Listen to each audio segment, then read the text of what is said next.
লেখক আবুল ফজলের অন্যতম একটি প্রবন্ধ হলো মানব কল্যাণ। মানব কল্যাণ বলতে মূলত আমরা মানুষের কল্যাণকেই বুঝি এবং মানব কল্যাণ বলতে আমরা দান খয়রাতকেই বুঝে থাকি, কিন্তু লেখকের কনসেপ্ট ভিন্ন। এই গল্পে লেখক বুঝিয়েছেন মানব কল্যাণ মানে শুধুমাত্র গুটি কয়েক দান খয়রাত করা এবং আমাদের বড় অঙ্কের জাকাত আসলো, জাকাতে শাড়ি কাপড় দেয়াটাই মানব কল্যাণ হতে পারে না।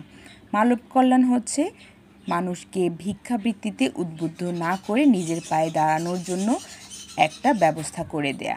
মানব কল্যাণ বলতে মানুষের কল্যাণ বোঝায়। কখনো হাত পেতে নেয়া ভালো বা হাত পেতে নেওয়া কখনোই সম্মানের হতে পারে না, সেটা মানুষের ক্ষেত্রেও যেমনি ঠিক তেমনি রাষ্ট্রের ক্ষেত্রেও। লেখক এখানে খুব সুন্দরভাবে বুঝিয়েছেন যে এক রাষ্ট্র আরেক রাষ্ট্রের কাছেও সব সময় মাথা নিচু করে থাকে যতদিন পর্যন্ত তারা আত্মনির্ভরশীল না হতে পারে।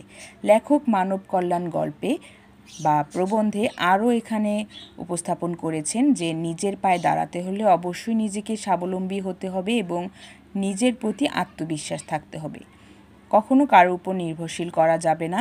লেখক এই গল্পে আরও অনেক কিছু তুলে ধরেছেন, যেখানে অনেক বড় বড় লেখক মনীষীদের উদাহরণ দিয়েছেন যে মানব কল্যাণ কখনো স্বয়ম্ভু বিচ্ছিন্ন বা সম্পর্করহিত হতে পারে না। এটি একটির সাথে আরেকটি যেমন জড়িত, মানব কল্যাণও ঠিক তেমনি। মানব কল্যাণ দেখাতে গিয়ে যে রেড ক্রস বা দান খয়রাত ভিত্তিক যে সেবাধর্মী সংস্থার উদ্ভব হয়েছে সেগুলোকেও তিনি তীব্রভাবে নিন্দা করেছেন। তিনি এখানে আরও উল্লেখ করেছেন যে তুমি অধম তাই বলিয়া আমি উত্তম হইব না কেন, এক গভীর মূল্যবোধের উচ্চারণ। লেখক এই প্রবন্ধে আরও উল্লেখ করেছেন যে প্রত্যেকটা মানুষের মাঝেই রয়েছে অসীম অনন্ত সম্ভাবনার বীজ।